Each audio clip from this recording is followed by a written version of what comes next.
ശബരിമല കൊള്ളയുടെ ചുരുളുകൾ നിവരുന്നതിന് മുമ്പേ വളരെ മുമ്പ് തന്നെ അവിടെ വിജിലൻസ് ഓഫീസറായിട്ടുണ്ടായിരുന്ന ഒരു IPS പറയുകയുണ്ടായി, ശബരിമലയെ നിങ്ങൾ കൊള്ള എന്ന് പറയുന്നത് കൊള്ളക്കാരെ അപമാനിക്കുന്നതിന് തുല്യമാണ്, മാഫിയ എന്ന് പറയുന്നത് മാഫിയയെ അപമാനിക്കുന്നതിന് തുല്യമാണ്. അതിനുമപ്പുറം വലിയൊരു കാർട്ടലാണ് അവിടെ ഉള്ളത്. കാർട്ടൽ കേട്ടിട്ടുണ്ടാവും ആ വാക്ക്. ഇറ്റലിയിലെ കൊള്ളസംഘത്തിന് പറയുന്ന പേരാണ് മാഫിയ. അതുപോലെ കൊളംബിയയിലെ കൊള്ളസംഘത്തിന് പറയുന്ന പേരാണ് കാർട്ടൽ. അതായത് വൻതോതിൽ ഈ മയക്കുമരുന്നുകൾ കടത്തുന്ന എന്ന് പറഞ്ഞാൽ അവർക്ക് പോലീസൊക്കെ പുല്ലാണ്. പോലീസ് ഞങ്ങൾക്ക് പുല്ലാണ് എന്നൊക്കെ പണ്ട് മുദ്രാവാക്യം വിളിക്കുമായിരുന്നത് നമ്മുടെ നാട്ടുംപുറങ്ങളിലുമൊക്കെ ലോക്കൽ പ്രകടനങ്ങളിൽ. അതിലൊന്നും കാര്യമില്ല, അതിൽ ചുമ്മാ അങ്ങ് പറഞ്ഞു പോകുന്നേ ഉള്ളൂ. പോലീസ് 2 ഇടി ഇടിച്ച ഇടി കൊണ്ടത് തന്നെ. പോലീസ് ഞങ്ങൾക്ക് പുല്ലൊന്നുമല്ല, അവർക്ക് ഇടിയാണ്, മർദ്ദന ഉപകരണം തന്നെയാണ്.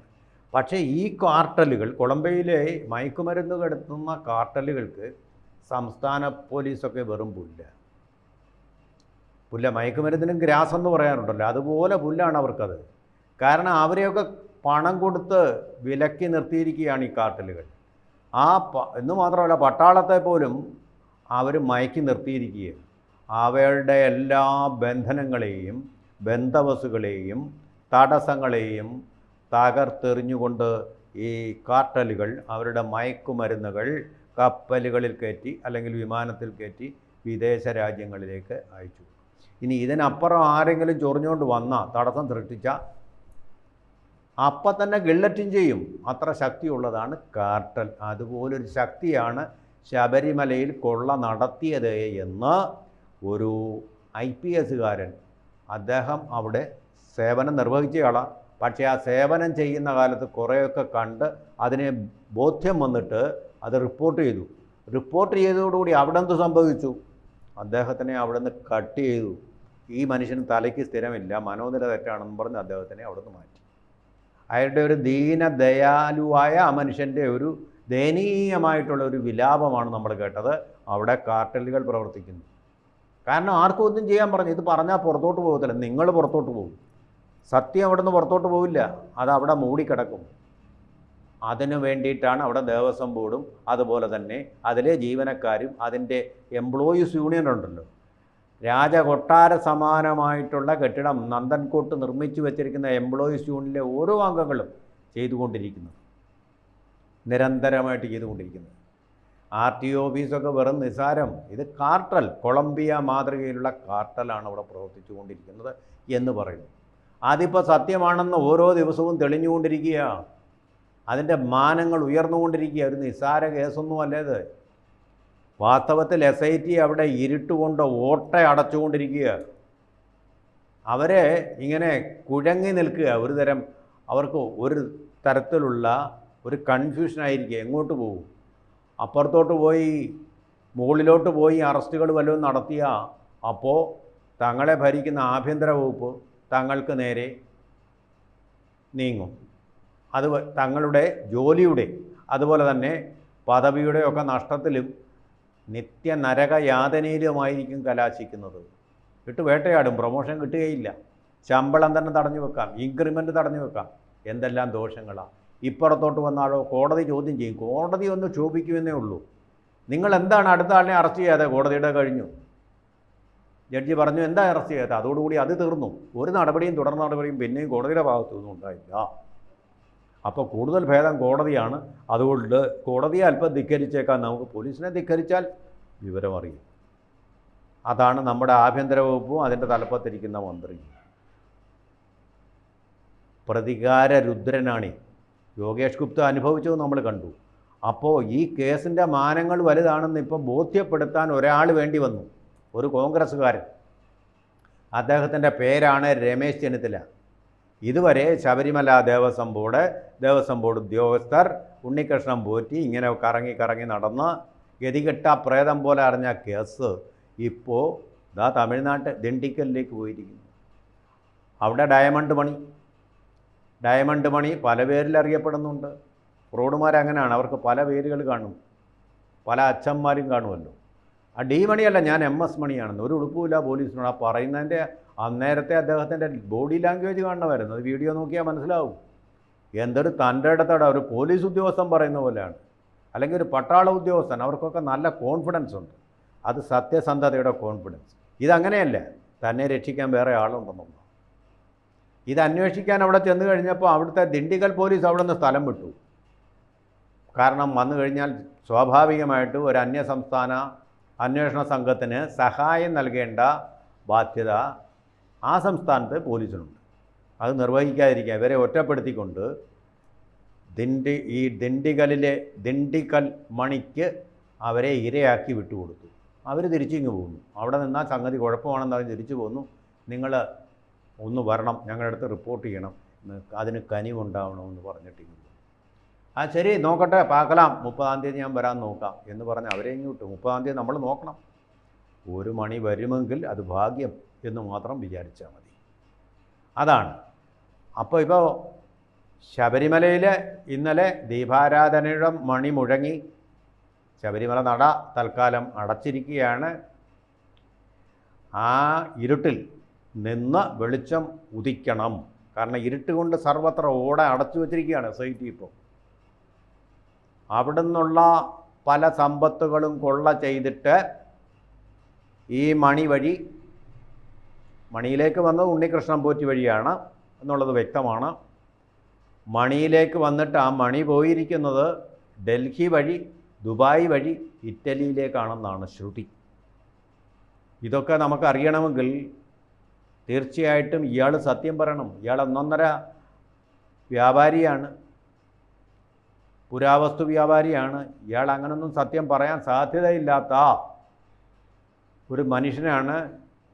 നല്ല ഒരു കരുത്തുള്ള, മെയ്വഴക്കമുള്ള, അതുപോലെ തന്നെ വൻ സ്വാധീനമുള്ള ഒരു വ്യക്തിയാണെന്നൊക്കെ വ്യക്തമാക്കുന്നതാണ് അദ്ദേഹത്തിൻ്റെ സംഭാഷണങ്ങൾ. ഒരു ഉളുപ്പുമില്ല, എനിക്കിതുമായിട്ടൊരു ബന്ധമില്ല. ഞാൻ റിയൽ എസ്റ്റേറ്റ് അങ്ങനെയുള്ള പരിപാടികളാണ് ചെയ്യുന്നത്. എനിക്കൊരു ബന്ധവുമില്ലെന്ന്, ഒരു ഉളുപ്പുമില്ല. നല്ല തൻ്റെ അടുത്തോടുകൂടി പറയുക. കള്ളം പറയുമ്പോൾ കൃഷ്ണമണിക്കൊരു ചലനം ഉണ്ടാകും സാധാരണക്കാർക്ക്. അതിൽ നിന്നാണ് ഇവർ പറയുന്നത് കള്ളമാണ്. അവർക്ക് പറയുന്നതിലും എത്ര വിശ്വാസം അവർക്ക് തന്നെ പോരാന്ന് നമ്മൾ മനസ്സിലാക്കാറുള്ളത്.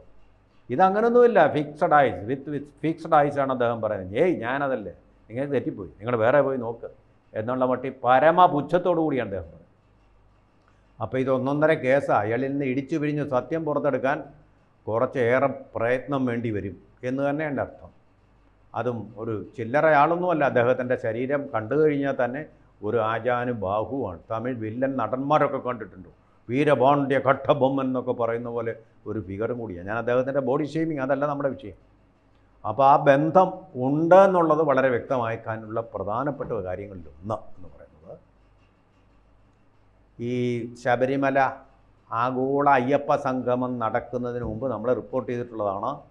ദേവസ്വം ബോർഡിൻ്റെ ഒരാൾ സ്ഥിരം സെക്രട്ടേറിയറ്റിന് അടുത്ത് തന്നെയുള്ള സ്ഥലത്ത്, അതിൻ്റെ സൗത്ത് ഗേറ്റിനടുത്ത് തന്നെയുള്ളൊരു ഹോട്ടലിൽ സ്ഥിരം താമസമായി. അവിടുത്തെ ഹോട്ടൽ നടത്തുന്നത്, റെസ്റ്റോറൻറ്റ് നടത്തുന്നത് സാക്ഷാൽ നായർ സർവീസ് സൊസൈറ്റിയാണ്. അവിടെയാണ് ഇയാൾ തമ്പടിച്ചിരുന്ന്. അയാൾ പറഞ്ഞു, ഈ ആഗോള സംഗമത്തിന് ആളെ വരുത്താൻ ഇത്രയും നാളത്തെ വേണ്ട 1 മാസത്തോളം ദേവസ്വം ബോർഡിൻ്റെ ചെലവിൽ അവിടെ മുറിയെടുത്ത് സ്ഥിരം താമസം. കാരണം മുറി ചോദിക്കുമ്പോൾ അറിയാം അവിടെ ഇല്ല, അവിടെ ദേവസ്വം ബോർഡിൻ്റെ ഒരാൾ വന്നിട്ടിരിക്കുന്നു, അതുകൊണ്ട് അവിടെ ആ മുറി ബ്ലോക്കില്ല. വളരെ കുറച്ച് മുറികളേ ഉള്ളൂ, 10-11 മുറികളേ ഉള്ളൂ അവിടെ എന്നാണ് പറയുന്നത്. ഇത്രയും ആദ്യം താമസിക്കും, 1-2 ദിവസം താമസിക്കും സെക്രട്ടേറിയറ്റിൽ, ആരെയെങ്കിലും കണ്ടുപോകും, ഇത്രയും നടക്കാറുള്ളൂ. ഇതങ്ങ് മാസങ്ങളോളം അങ്ങ് താമസിക്കുക. ഇപ്പോൾ പുറത്തു വരുന്ന രഹസ്യം, ഉണ്ണികൃഷ്ണൻ പോറ്റി അവിടെ വന്നിരുന്ന ആ സമയത്ത് ഈ ദിണ്ടിഗലിലെ മണിയുണ്ടല്ലോ, ദാവൂദ് മണി, ഡയമണ്ട് മണി എന്നൊക്കെ പല പേരുകളിൽ അറിയപ്പെടുന്ന പല ഇനിഷ്യലുകളുള്ള ഈ മനുഷ്യൻ, പല ഇനിഷ്യലുകൾ ഉള്ള ഈ മനുഷ്യൻ, ഞാൻ MS മണിയാണെന്ന് പറഞ്ഞു. ആ മനുഷ്യൻ നമ്മുടെ കേരളത്തിലൊരു MS മണി ഉണ്ടായിരുന്നു എന്നുള്ളത് അദ്ദേഹം ഓർക്കുന്നുവെന്തോ എനിക്കറിയില്ല. എന്തായാലും കൊള്ളാം, അദ്ദേഹവും അവിടെ വന്നിരുന്നു. എന്തിനു വേണ്ടി? ഇവർ 3 കൂടെ അവിടെ സംഗമിച്ചു. അതൊരു കീ ക്വസ്റ്റ്യനാണ്, വളരെ പ്രധാനപ്പെട്ട ചോദ്യമാണ്. ഒരു കള്ളക്കടത്തുകാരൻ, പുരാവസ്തു കടത്തുകാരൻ, പുരാവസ്തു വ്യാപാരി, അതുപോലെ തന്നെ ശബരിമലയിൽ ഇരിക്കുന്നൊരാൾ, പിന്നെ അതുകൂടാതെ സംസ്ഥാനത്തെ LDF-നാൽ നിയുക്തമായ ഒരു ബോർഡിലെ സുപ്രധാനമായിട്ടുള്ള ഒരംഗം. ഇപ്പോൾ ദേവസ്വം ബോർഡിൻ്റെ ഏജൻറ്റ് തന്നെ ആയിരിക്കണം. ഇത്രയും പേരവിടെ സംഗമിച്ചിട്ടുണ്ട്. ദിവസങ്ങളോളം കൂടിക്കാഴ്ച നടത്തി. അതൊരു ബാർഗെയിനിങ് ആയിരുന്നില്ലേ? വിലപേശലായിരുന്നില്ലേ? അതല്ലേ അവിടെ നടന്നിരുന്നത്? അപ്പോൾ ശബരിമലയിലെ കൊള്ളയ്ക്ക്